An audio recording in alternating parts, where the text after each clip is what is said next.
ಸಿಂಹರಾಶಿ ಕುಟುಂಬದವರ ಜೊತೆಯಲ್ಲಿ ಸರಿಯಾಗಿ ವರ್ತನೆಯನ್ನು ಮಾಡದಲೇ, ಕುಟುಂಬದವರಿಗೆ ಸಹಾಯ ಮಾಡದಲೇ, ಅವರ ಅಪೇಕ್ಷೆಗೆ ನಿರೀಕ್ಷೆಗೆ ಅನುಗುಣವಾಗಿ ನಡೆಕೊಳ್ಳದಲೇ, ಯಾವ ರೀತಿಯ ಸಹಕಾರವನ್ನೂ ಕೊಡದಲೇ ದೊಡ್ಡ ಮಟ್ಟದಲ್ಲಿ ನಿಷ್ಠುರವಾಗ್ತೀರಿ. ಮನೆಯವರಂದರೆ ನಿಮಗೆ ಏನೋ ಒಂಥರ ತಾತ್ಸಾರ, ಯಾವ ಭಾವನೆಯೂ ಇಲ್ಲ. ಅವರು ಬೇಕಾಗಿಲ್ವೇನೋ ಅನ್ನುವ ರೀತಿಯಲ್ಲಿ ನಡ್ಕೊಳ್ತೀರಿ. ಇದರಿಂದ ನಿಷ್ಠುರವಾಗ್ತೀರಿ ಎನ್ನುವಂಥದ್ದು. ಕಾರ್ಯಕ್ಷೇತ್ರದಲ್ಲಿ ಮಾತ್ರ ಪ್ರಶಂಸೆ ಹೆಚ್ಚಾಗತ್ತೆ. ಹೊರಗಿನ ಕೆಲಸ ಕಾರ್ಯಗಳಲ್ಲಿ, ಸಮಾಜ ಸೇವೆಯಲ್ಲಿ, ಸಾರ್ವಜನಿಕ ಕ್ಷೇತ್ರದಲ್ಲಿ ಉತ್ತಮವಾದಂತಹ ಹೆಸರನ್ನು ಪಡ್ಕೊಳ್ತೀರಿ ಅಂತ ಅರ್ಥ. ವೈದ್ಯಕೀಯ ವಿದ್ಯಾರ್ಥಿಗಳಿಗೆ, ವೈದ್ಯರಿಗೆ ತುಂಬ ಶುಭವಾದಂತಹ ದಿವಸ. ಸಂಶೋಧಕರಿಗೆ ಉತ್ತಮವಾದಂತಹ ಸಮಯ.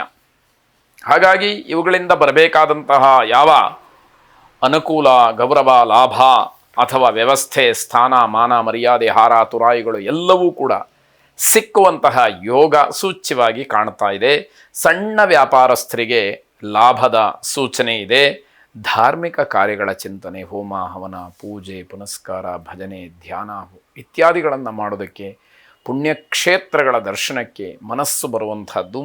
ಅದರ ಬಗ್ಗೆ ಹೆಚ್ಚಿನ ಚಿಂತನೆಯನ್ನು ನಡೆಸ್ತಕ್ಕಂತಹ ಒಂದು ವಿಚಾರ ಮುನ್ನೆಲೆಗೆ ಬರುವಂಥದ್ದಾಗತ್ತೆ.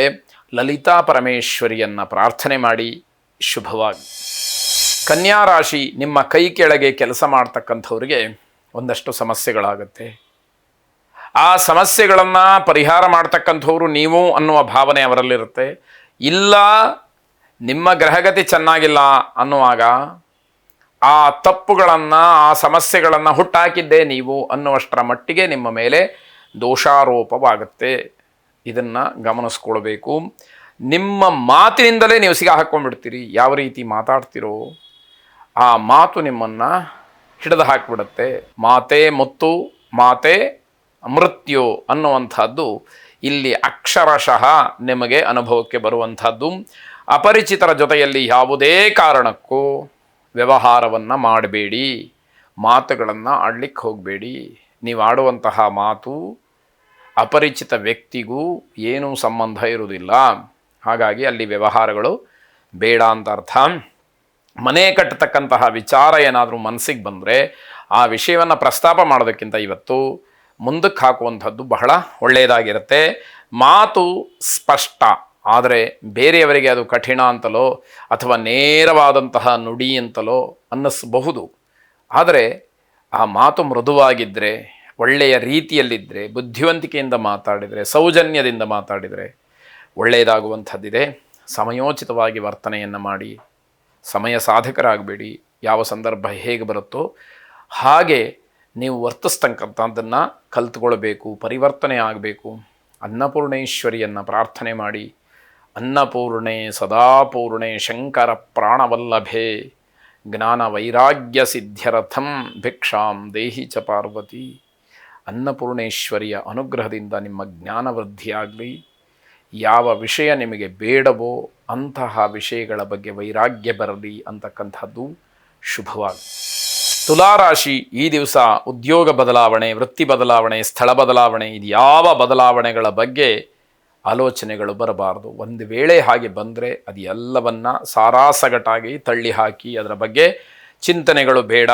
ಮನೆಯಿಂದ ಹೊರಗಡೆ ಇದ್ದರೆ ನಿಮಗೆ ಸಂತೋಷವಾಗುತ್ತೆ. ಮನೆಗೆ ಬಂದ್ರಿ ಅಂತಂದರೆ ಏನೋ ಬೇಸರ, ಏನೋ ನೋವು, ದುಃಖ ಅಥವಾ ಮನಸ್ಸಿಗೆ ಕಿರಿಕಿರಿ ಆಗ್ತಕ್ಕಂಥದ್ದು.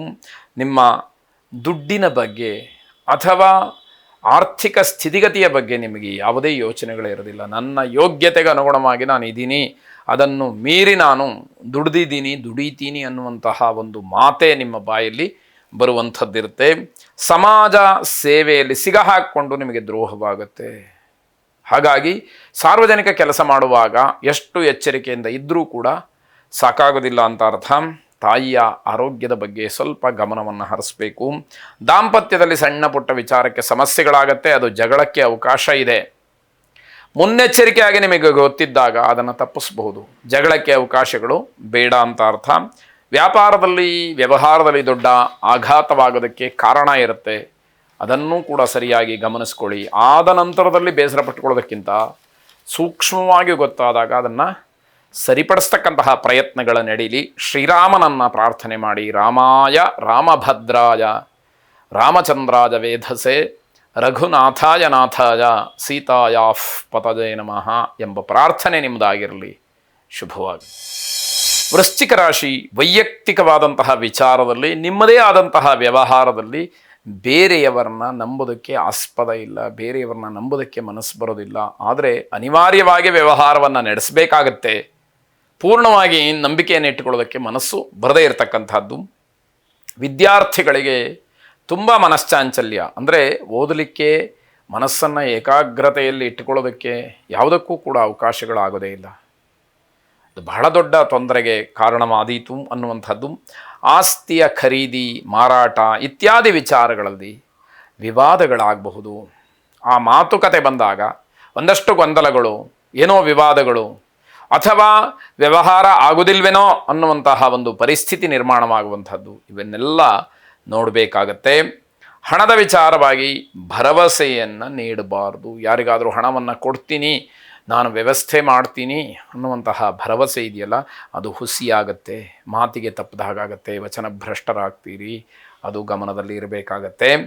ರಿಯಲ್ ಎಸ್ಟೇಟ್ ಉದ್ಯಮಿಗಳಿಗೆ ಇವತ್ತು ಶುಭ ಇಲ್ಲದೇ ಇರತಕ್ಕಂತಹ ದಿವಸ. ನಿಮ್ಮ ಪರಿಶ್ರಮವಾಗಲಿ, ಮಾತುಕತೆ ಆಗಲಿ, ನಿಮ್ಮ ಸಮಯವಾಗಲಿ ಯಾವುದಕ್ಕೂ ಬೆಲೆ ಸಿಕ್ಕದೇ ಇರತಕ್ಕಂಥದ್ದು. ವಿಶೇಷವಾಗಿ ದೇವಿಯನ್ನು ಪ್ರಾರ್ಥನೆ ಮಾಡಿ, ಆ ಜಗನ್ಮಾತೆ ನಿಮಗೆ ಎಲ್ಲ ರೀತಿಯಿಂದಲೂ ಕೂಡ ರಕ್ಷಿಸಲಿ. ಶುಭವಾಗಿ.